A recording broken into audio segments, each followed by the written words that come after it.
Welcome to Horsepower Empowerment Through Connection. I'm Elysia Buss, your host, and today we are here with the incredible Micheal Vaughn, a dear friend of mine, originally from Little Rock, Arkansas, now living in Austin, Texas. Micheal, thank you so much for being here today.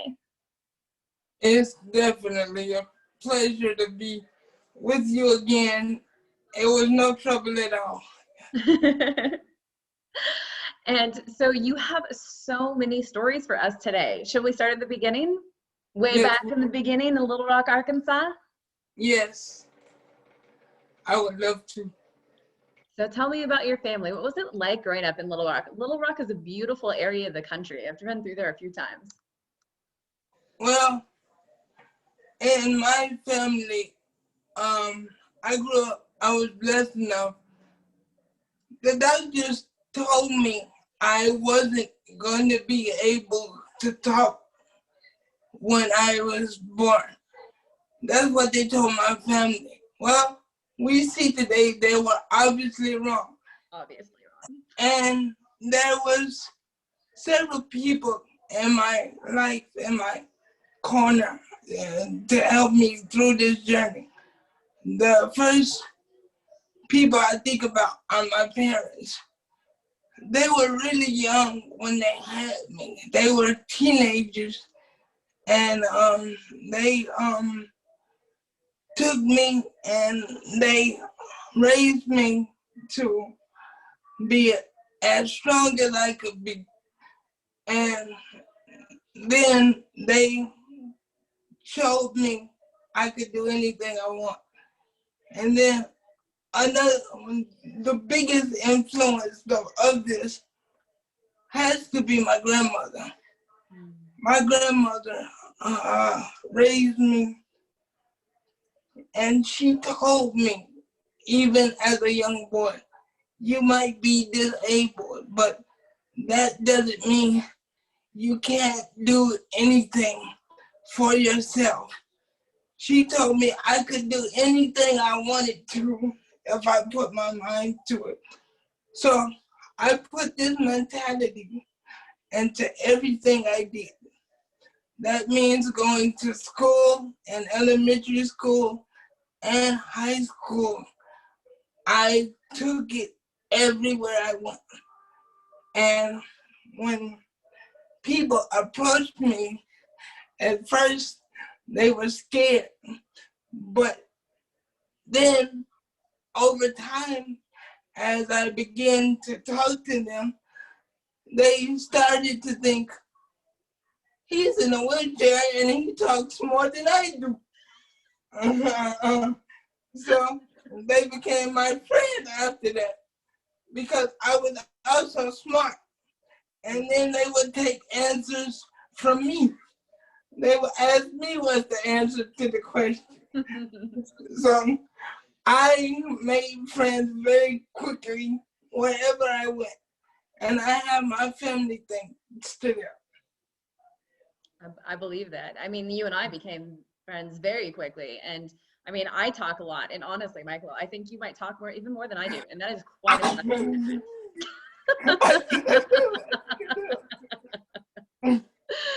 Oh, so much love. But also, I also have to thank my other grandmother. She's not with us anymore. She passed away a few years ago. But I was her first grandchild. And see, my grandparents taught me religion and what God was. So I've always had faith in that. And I've always believed in myself because I had God and my family. So it was very easy for me to make friends because I had faith and I believed that I could do anything. Yeah. Anything at all. Yes. And that's what I have a mentality of I could do anything I want, even though I can't walk. See, people think just because I can't walk, I can't do anything for myself. But growing up in the family I grew up in, they made me do things for myself. I had to learn how to be able to speak for myself and to ask for what I wanted. And to get what I want, I had to ask multiple times. And I had to be very respectful while doing it. They taught me respect and love. So therefore, I respect everybody I encounter. I try to take the lessons that my uncle taught me, which where me and my uncle are 2 years apart. He is my best friend. Freddie J. Fulton is his name. He is very important to me in my life. That young man has taught me so much in my life. Miss Elysia, that is one of the main reasons you have the friend you have. Because growing up with him, he pulled no punches. He didn't give me no breaks. He didn't feel sorry for me. He did not do anything he wouldn't do for himself. He told me, if I could do it, you could do it. And so I took that. And that's why you have what you have now. Because of people like him. I'm grateful for him and for you. Yes. And all that you are sharing. You used a specific word that I just loved when you spoke at the Global Men's Summit in January. Do you remember what it was? Remind me, please.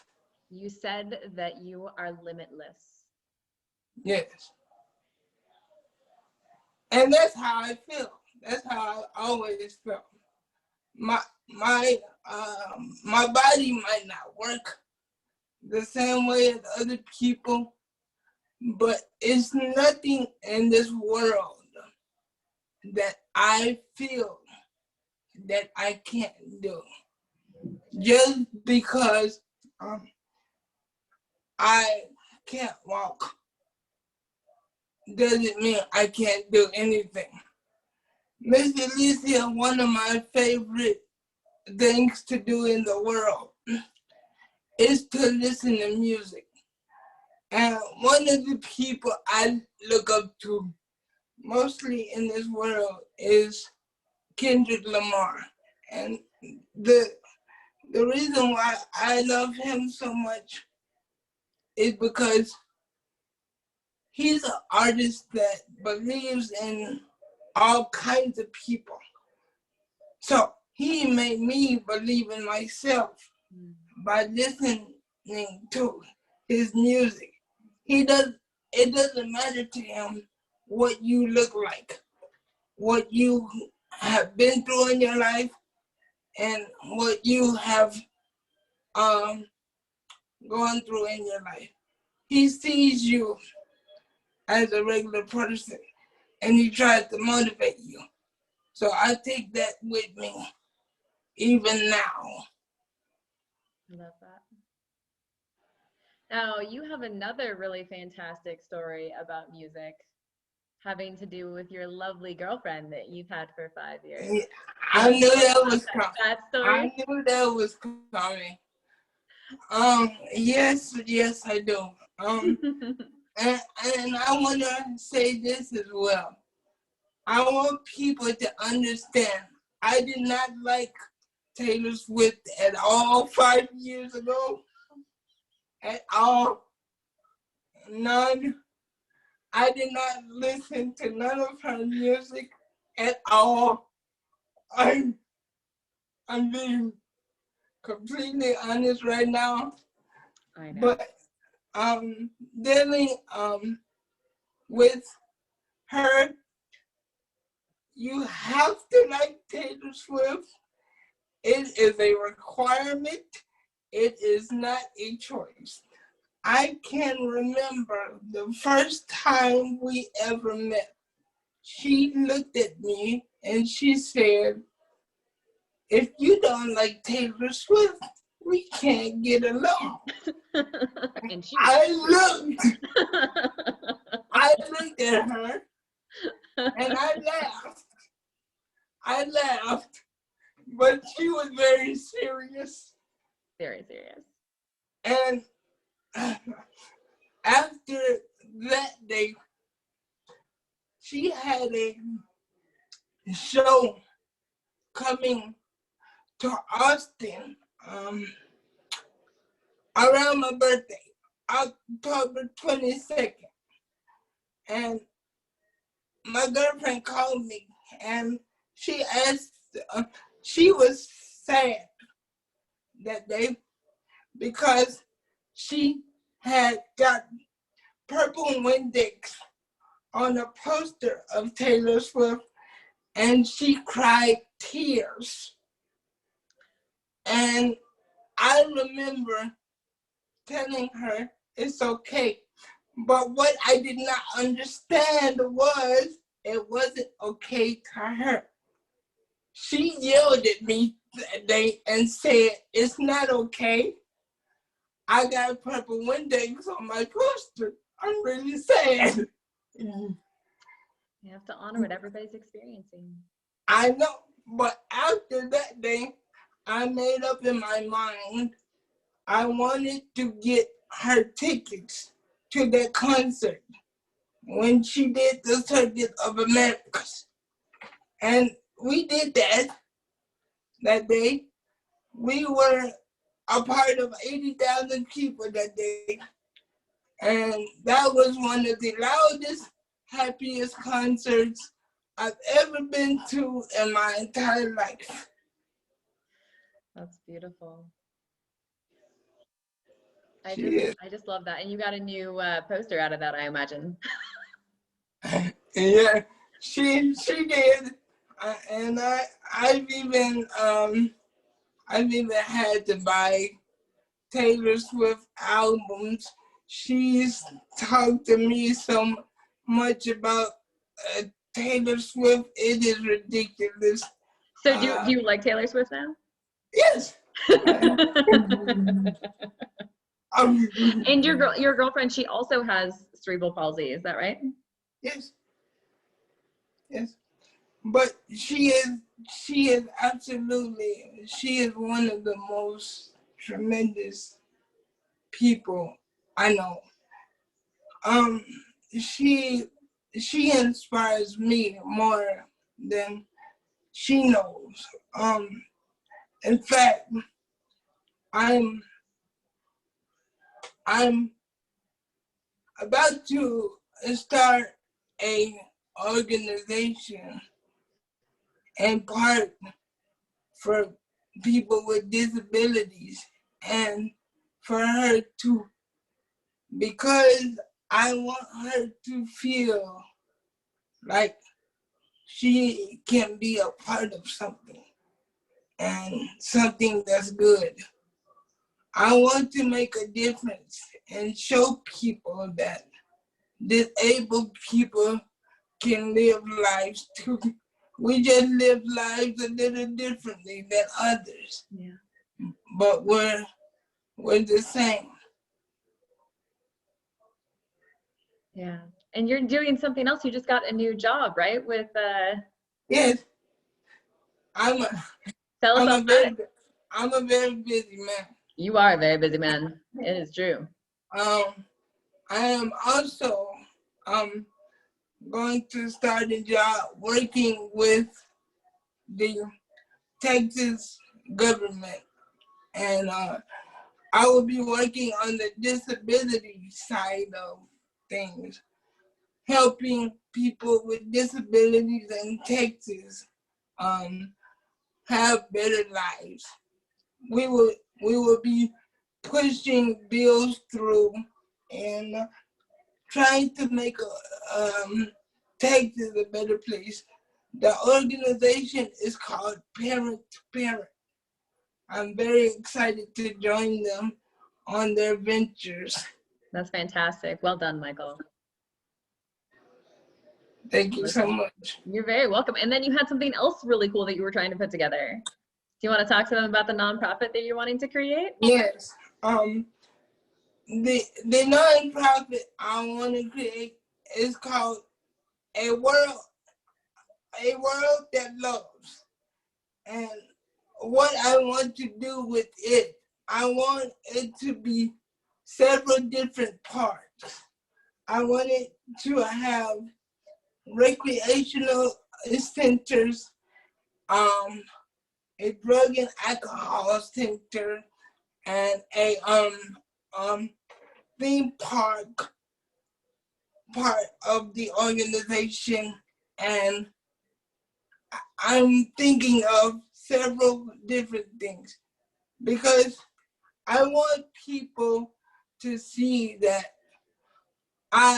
we can all exist in one world. We just have to come together as people. I don't want disabled individuals to feel like outsiders anymore. I want to bring us all together as a community, and I want everyone to feel welcome. And I welcome everyone in my organization, able-bodied or disabled. It does not matter. That's fantastic. Thank you so much for that, Michael.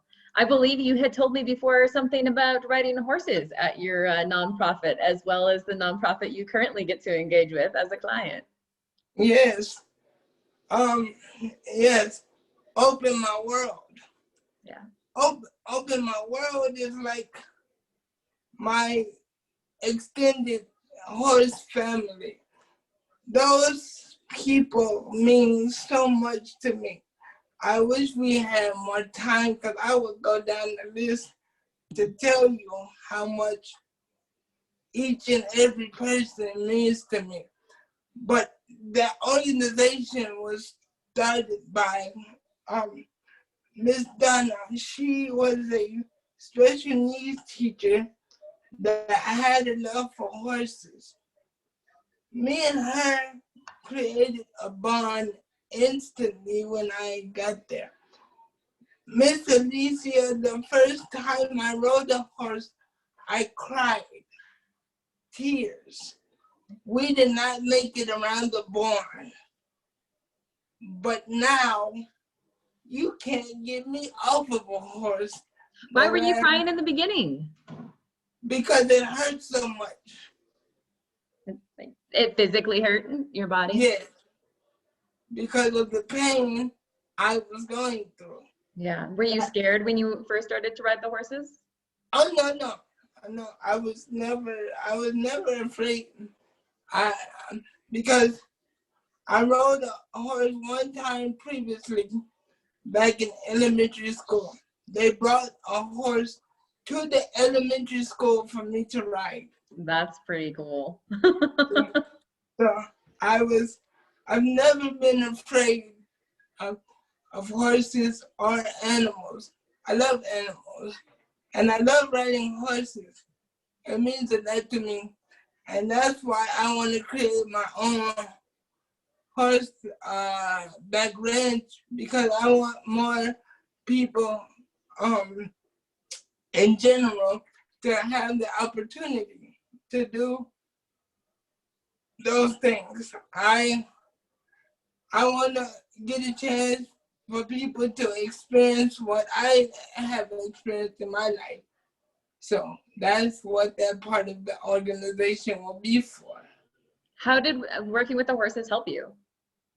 Helped me so much. It taught me how to be patient, and it taught me how to just enjoy the process of doing things, because it opened my world. They have me doing so much and other clients, they want you to succeed so much till they challenge you in ways you've never been challenged before. And that's the part I really enjoy. Every time I go there, I have to meet a new challenge, no matter what it is. Yeah. I feel like you never back down from challenges, Michael. That's one of the things that's super impressive. I have a mentality of a sports athlete. I love sports completely. I am the ultimate sports junkie. I can remember things and stats and. All right, so who's your favorite team? Like, what's your favorite sport? Who's your favorite team? Favorite player? Like, let's get down to it. Favorite team, Philadelphia Eagles. All right, all right.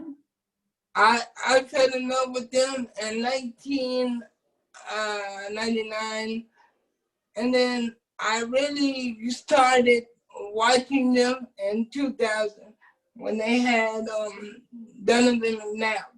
He was the first quarterback for the Philadelphia Eagles I fell in love with.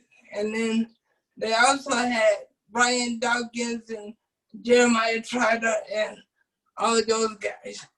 So I could go way back with the Philadelphia Eagles, many years. And I absolutely despise the Dallas Cowboys. In a sense that I cannot stand the Dallas Cowboys. Miss Elysia, you want to know something funny? I do. Everybody in my family besides me and my grandmother and my uncle are either Cowboy fans or 49ers fans. How do you even talk to them? I mean, like, honestly. Miss Elysia, if you knew how much I have fun, because you see, they haven't won a title in 26 years, and I remember these things, so I let every Cowboy fan I know have it every single time. It's so funny. I don't give them no breaks. They hate talking to me because they know I'm gonna bring up the old stats and old games. I remember games like the back of my hand. I remember specific plays of specific games. That is how much I love football. That's fantastic. You should just be over there being like one of the commentators. I can be one. They get on my nerves sometimes. Somebody just needs to give you like a mic and be at the house. Yes. And during the commercial, so this just happened, and so Jake LaRue was piping in saying he was really excited to get to talk to you about the horses. You remember Jake from the Global Men's Summit? Oh yes. And he says that you are a warrior, brother. And he's like, whoop, screw the Cowboys. Cowboys are hated in his house. I agree so with you're him. good company there. But my favorite player is not in football, actually. My favorite player, period, is LeBron James. I follow LeBron ever since he came out of high school. I remember when he came out of St. Vincent, St. Mary's, and he played his first game. And I've been a LeBron James fan ever since. When he was 18, he impacted my life in ways he would never know. I look up to that man, and I have almost seen every playoff game he's ever played in. That's pretty cool. How are some of the ways he impacted your life? Well, one way, he has a mentality off the court to impact people and people in his community. So I look at that and I see that as inspiration. I look at him and Kendrick Lamar, and those are my two like heroes when it comes to not just the music or the sports, because they do it not only behind the music and off, they do it behind the music and off the court. So I admire that very much. That's cool. Do you have any movie stars that you like love watching that really inspire you? Will Smith, Jamie Foxx, Ray is like my favorite movie of all time, because of the story of Ray and how he impacted music, and seeing him act as Ray on the screen was absolutely tremendous. The places he went, it was super special. And my last one would have to be probably Denzel Washington. He would have to be my favorite actor. Yeah. I enjoyed him very much. I followed him his whole career. My grandmother loves him, so we were kind of forced to go to see Denzel movies. But as we got older, it became a family tradition to go see Denzel's new movie. So after a while.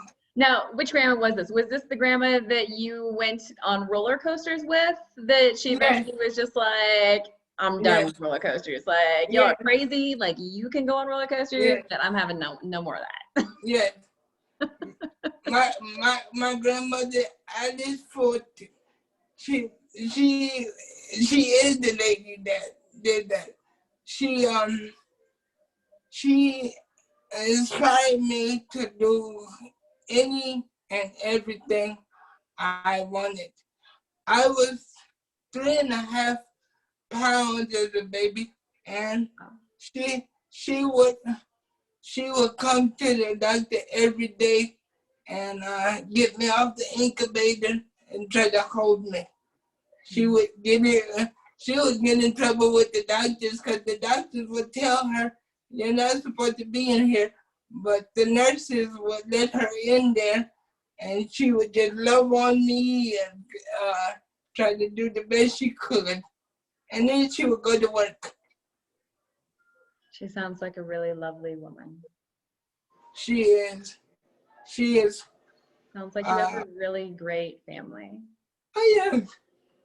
I love everyone in my family. The people, you will find out later how many people have truly impacted me.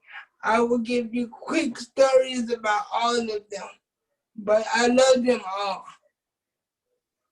Well, and they must be just remarkable human beings in general to have helped create such an incredible, loving, inclusive human being as yourself. Yes, they molded me. And you're also working together with your family, with Willie and your uncle as well, because you guys are trying to create a film company. Is that right? Oh, yes.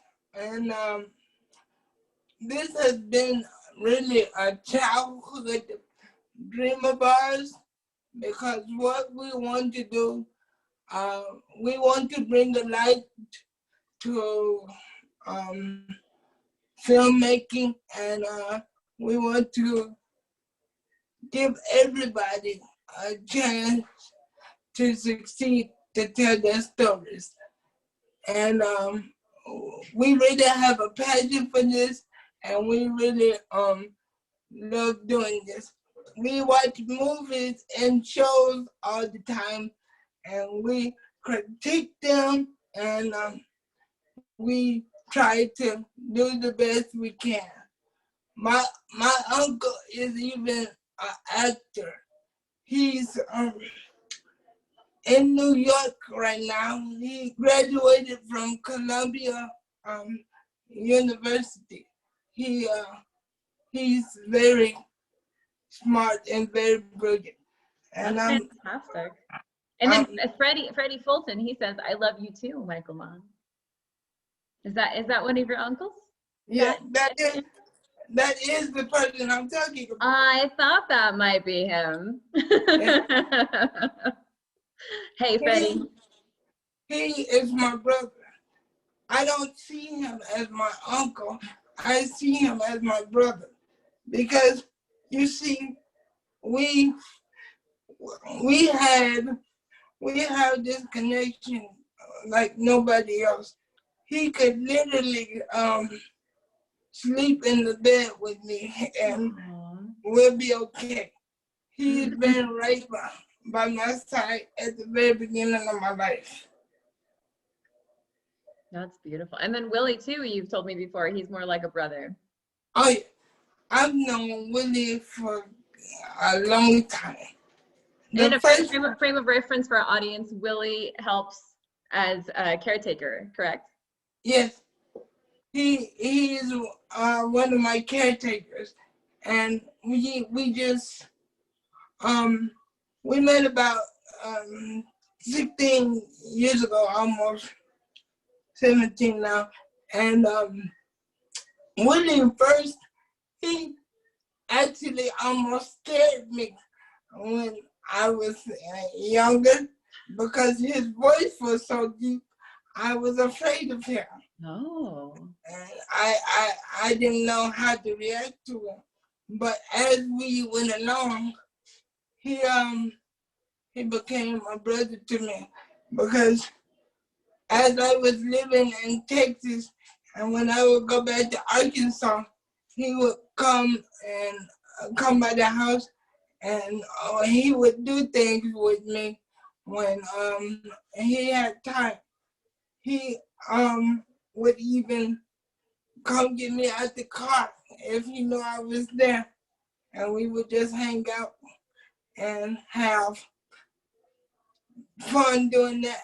I had 5 friends growing up that you will find out about at the end of this. They really, those people I owe a lot to. They impacted me so much, so much, and I love them all. That's wonderful.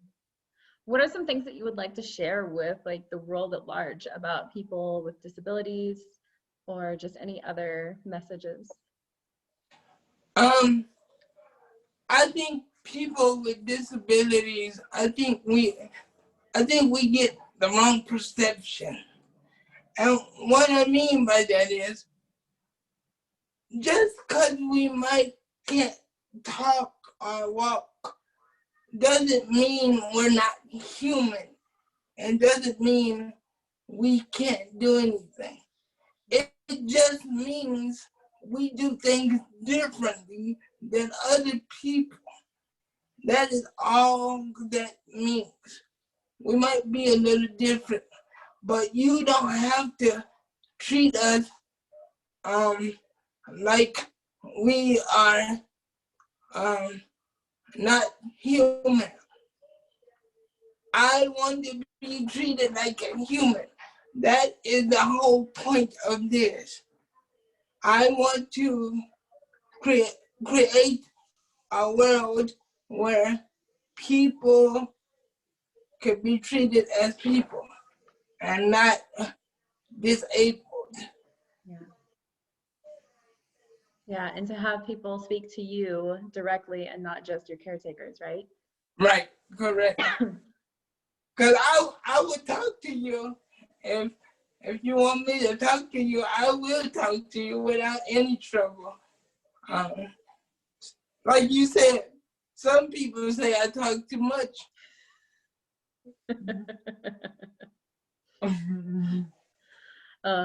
It's funny. You're a funny guy. Michael, what's your favorite joke? We would have to have a whole new segment just for that. A whole new segment for jokes? Yes, because me and my family joke all the time. I love jokes. But it's in love. It's because they don't treat me as a disabled person. They truly love me and they love who I am. So they treat me as such. Michael, your video's off, buddy. Yeah, his phone is telling me low battery. Hold on. Low battery. It's okay. There we go. Willie's come to save the day. We're all good. But yeah, it's my family is truly special to me, and they are the reason why I am the way I am, because they inspire me to be better every day, not just today, every day. And they want to see me succeed in everything I do. That's beautiful. I hope that over the course of time that more people can learn from your family and they can become more like your family, because that's the kind of support and inspiration that hopefully we can all have in our communities and our families. That is what the goal is. Yeah, thank you. Yes. Jake, on a side note, wants to ask you what your Super Bowl pick is if it's the Chiefs or the Buccaneers. This is a very important question. I mean, Jake, that is I'm gonna answer that question honestly, and that's a toss-up to me because you got two great quarterbacks going against each other, and you never know what's gonna happen in that game. It's a very weird and unpredictable game, so you can have your choices, but that doesn't mean it's gonna work out. I mean, like, what are the stats here? What are we looking at? You know, like. I could throw the stats out, but that still might not work. Because people, I mean, two great teams and two motivated teams, so nope, it ain't gonna work. I don't know. Man, Michael, I was really hoping for like some in-depth reasoning on like which one of these teams I'm supposed to be betting on. I mean, how am I supposed to make my choices if you don't give me my stats? Because I can't make the choice. I could throw all the stats out to you, but it still would be difficult for me to do. All right. I'm going to let you off the hook this one time. All right. But if I lose on my Super Bowl picks, I don't know. We need to have a conversation about this. Can you give me a couple more days to think about it? I don't know, Jake. Is that what are your bets, my friend? Jake says that's fair. He's going to DM you on this information. Okay. So just prepare yourself mentally. I will. You're gonna need all the statistics. Jake is a wonderful human being. We love him too. He's a good horse person. No horse, not long enough. Willie, we can still hear you. Yes, I'm still here. Yes. I gotta get ready to go to work. Willie's trying so hard to be supportive, do all the right things. He's being a good sport. If Michael, is your phone going to die? We might need to wind up. Oh, Jake says he's going for the Chiefs because he hates Tom Brady. I agree with Jake. Why do you hate Tom Willie Brady? agrees with Jake. I mean, it's could go along a long, long road. See, like, I'm so out of it that I just didn't even realize that he wasn't with the Patriots anymore. Like, I felt like I had heard something vaguely about him being traded, but I don't know. I feel like we're getting off track. Yeah. He's with the Bucks now. He's with the Bucks now. Well, you know. Yeah. Oh, I feel like there's a bad joke in there. Like, the Buccaneers are supposed to be pirates, right? And pirates steal things. And supposedly, like, you know, he stole the other, like, gang. Why you do that? You know, like. Why you do it? Why you do that? I like to stir the pot sometimes. I'm just I get a little mischievous. I can't be perfect and nice all the time. Come on, you know. That wasn't right. That was wrong. Jake says, and he's a Saints fan. I don't know what we're gonna do with him here, Mike. Who that? Yes, Jake is my favorite person right now. Yes. Jake, you've got Willie's vote here. Yes, who that? And we'll have to do like a separate Zoom call for all of the ladies and gents and everybody out there that wants to have a conversation about the Super Bowl. Yes. Get like a calendar, like some sort of like betting pool or something. Unless you don't like betting, and then you can just like have them in a pool or something. I don't know. I think that would be fun. Miss Elysia, how is this? It's terrible. I can't see much. I know, y'all. I'm looking at it. I'm like, never mind. See, those of you watching too, this is like life. This is how we like to have. We just like to have fun, you know, because life is not always about like things being perfect. This is a beautiful experience of like how you just kind of have grace and go with the flow, and everything's like a-okay. It's all about perspective. And I know about all y'all out there, but I can always use a little bit more levity and laughter in my life. Yes. So, Willie, I feel like we're almost going to be able to do some palm reading on you with that angle. Yes, I know it. Michael's having fun too. Yes. Yeah. What did you do with your hand? Oh, this is just a brace. I'm okay. You're okay? I just have it in a brace to open it a little bit more, but I'm okay. I'm glad you're okay, my friend. Willie, are you leaving us? Yes, I'm about to get ready to go to work. Willie, do you have anything that you want to chip in about experiencing life?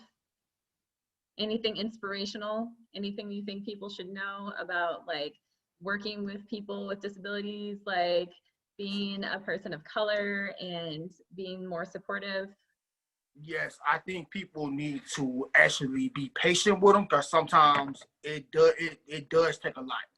It does, but we have to also understand, like he said, they are people as well, and they can't do some of the things that we can do. And so I think that, especially for me, because this is my first time actually ever doing this, so it was a learning curve for me to be like, oh, do this, and then he would be like, it would be difficult for him. So I'm like, oh, you have to work on this, and I have to learn to be patient enough to be like, oh, well, I gotta wait on him to actually learn this. Yeah. And so, yeah, it's been almost 6 years now, and we getting it. So, and I just think people need to practice patience and kindness, and it'll be good. No, that's really beautiful. Are there any things that you run across that are difficult as a person of color? As far as in the just as far as like, well, like really anything in life that you would want to talk to the public about, but in regards to being connected with Michael and you guys, just anything that you come across. Not with him, but just being a person of color and coming from the quote unquote hip hop generation, the way that we dress is sometimes be perceived as thuggish and things of that nature. And I'm like, we just wearing clothes that we're comfortable with. Yeah. And so a lot of times, like I used to wear do-rags a lot.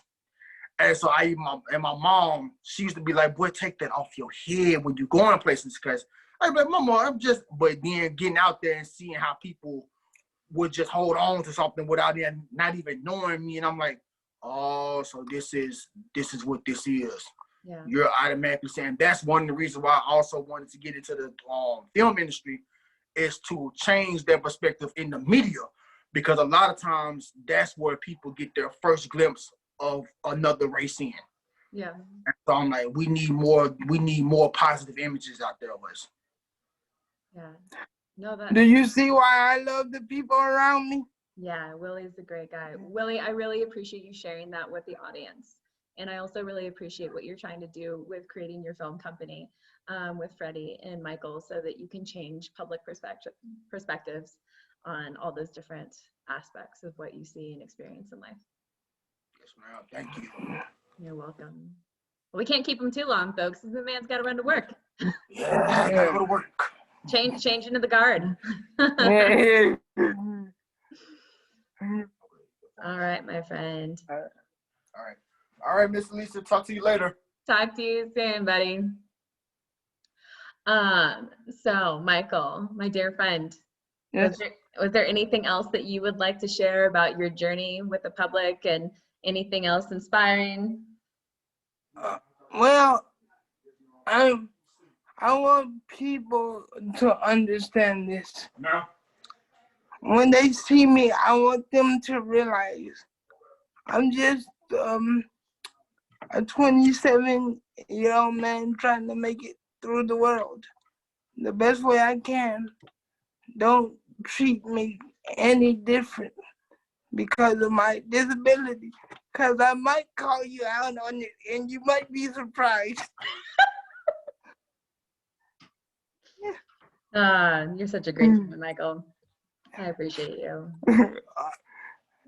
Miss Elysia, over these last few weeks, you know how much I appreciate you. So I thank you for this platform. You guys, if I can say this briefly, this woman has changed my life completely. The Men's Summit 2 weeks ago made me start working for myself.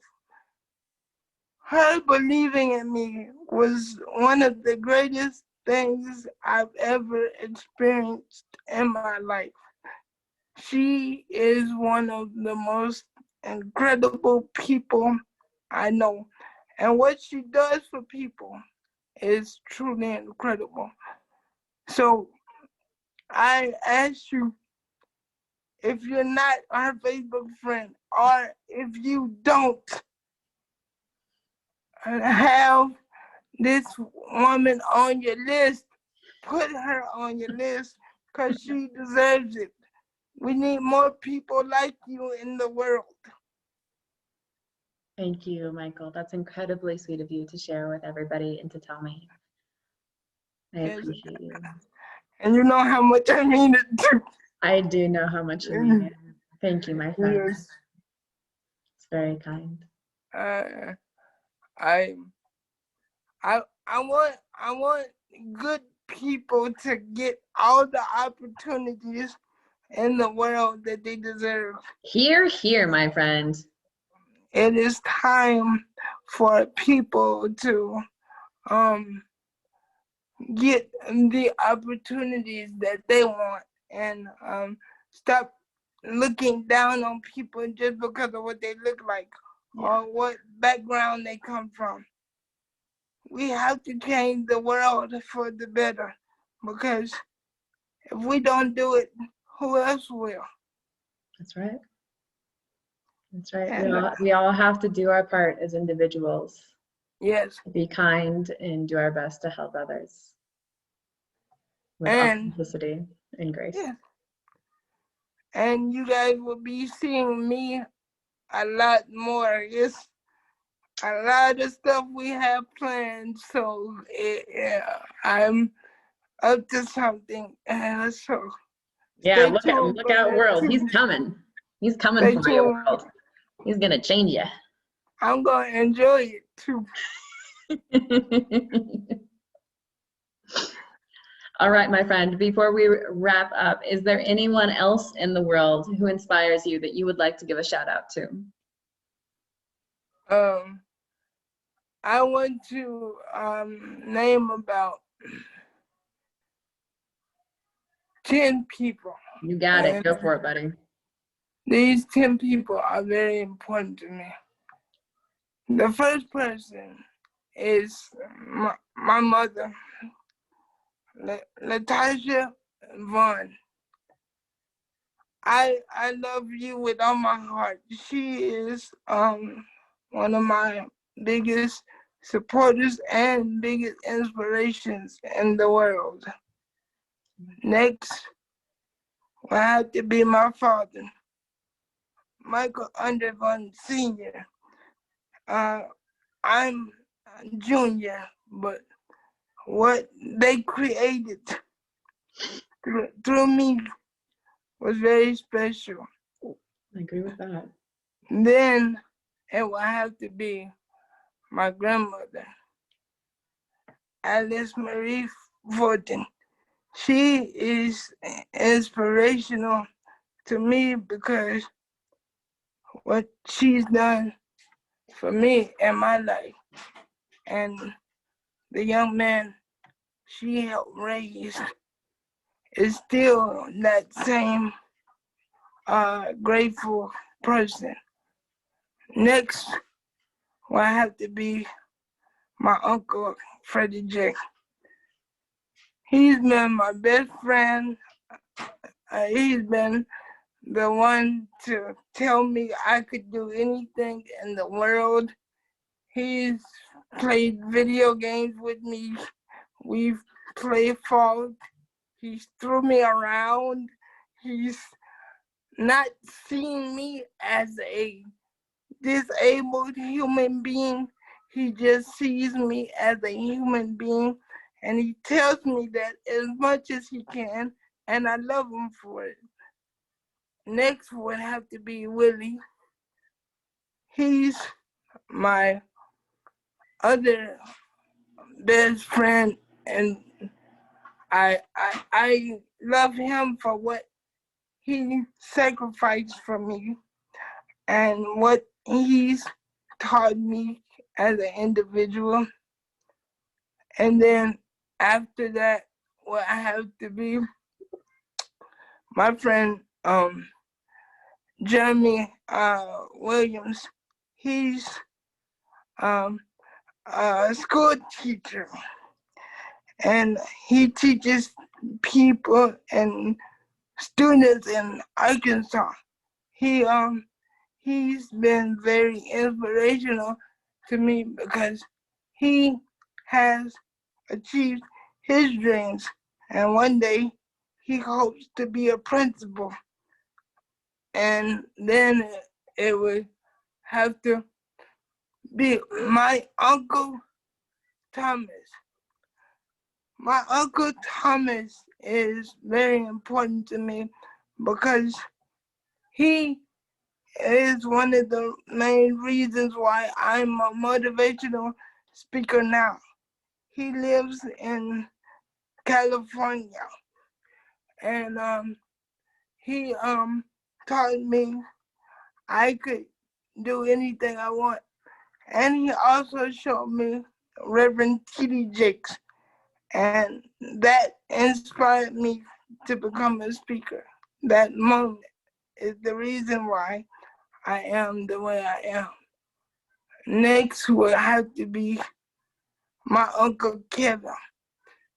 He along with my Uncle Jay, he's my other grandmother's son. He inspired me so much because he didn't see me as disabled either. He would treat me just as normal as anybody else. Next will have to be my